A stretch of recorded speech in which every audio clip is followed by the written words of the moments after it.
Hi there, welcome to day 5. Today I want to talk to you about nourishing another one of your roots, your heart, okay? Our hearts are so important to help us have and feel joy. The thing about it is we go through life and have experiences.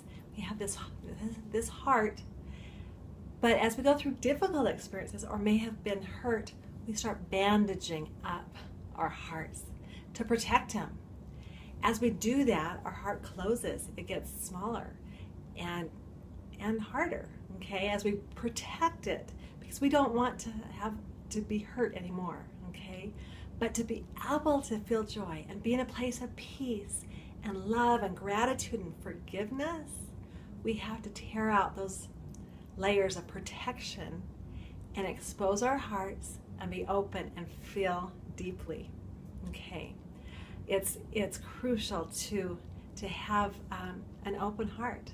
As we do that, we are so much more powerful instruments because we are open. We feel other people's hearts. It's a great place to be, but it's not easy, and it's something that I have to work on every single day. I have tools every day. I can kind of judge where my heart is. If you're feeling any emotions such as fear, frustration, anger, judgment, sadness, envy, jealousy, resentment, control, guilt, any of those things, your heart is closing. It's closing because you're protecting.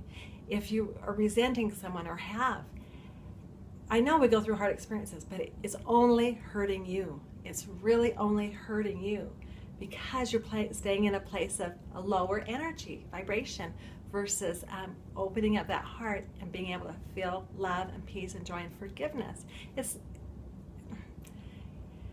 It's powerful, but it takes some effort and work and willingness to submit. But I tell you, it is worth it. There's a book called Power versus Force by David Hawkins. He's a PhD and he's calibrated the level of energy on different emotions, okay? So it goes from 0 to 1,000. The lowest emotion is shame. The calibrate's at 20. So if you're feeling shame, you're in this place, a very dark, bad place.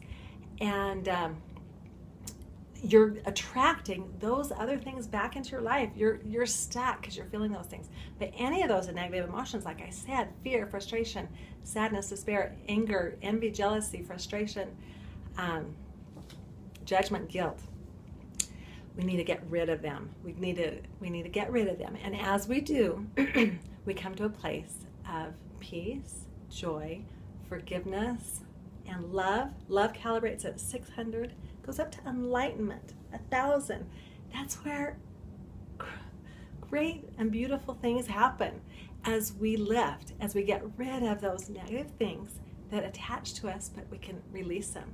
I tell you, I do this on a regular basis, a daily basis, because I've had experience. I know what it feels like.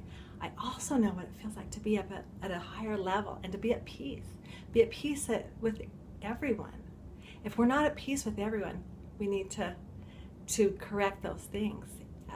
And you can do it. It may seem like you can't, but you truly can come to a place of peace. And I tell you, it is so worth it, because once, like I said, if you're holding those resentments or whatever it is only hurting you and the things that you are bringing back into your life. Okay, so there's lots of things I could do. I do work with individuals one-on-one and helping them identify what those things are. But I want to give you a tool to do every single day. But before I do that, I had to tell you a quick story. When I was 11 years old, I know some of you on this, listen to this video, will relate to this. But it was a Saturday morning, and we were cleaning our house, and I remember hearing a loudspeaker going up and down this street saying, "Get to high ground, the dam has broken." The Teton Dam had broken, and we had to get to high ground. We didn't know that at that very moment, hundreds of billions of gallons of water were rushing towards our community. We did get to high ground eventually. I remember standing up on the hill watching as a wave of water. It didn't look like water. It looked like it was mud. but it was powerful. It was bringing houses and cattle and lumber and cars and all sorts of things just plummeting through my community and destroying most things in its path. Within a few days, we were able to get back out to our home. I remember the smell. It was horrible, but it was just an unbelievable mess. We lived across the street from a golf course, and there were over a dozen homes lifted off their foundation that had landed in the golf course. In our yard, there was overturned cars. There were cows in my dad's businesses, and just mud that had filled up our basement and into our main level, and it was just a mess. Before we could rebuild, hundreds of busloads and probably thousands of people came to help clean out this enormous mess. It took months of hard labor and work to clean out the mud, clean out the big mess that this flood had caused. But guess what happened? Something amazing. Within months and years down the road, our community that we thought had been destroyed became something more beautiful, more amazing, and everyone agreed that it truly did.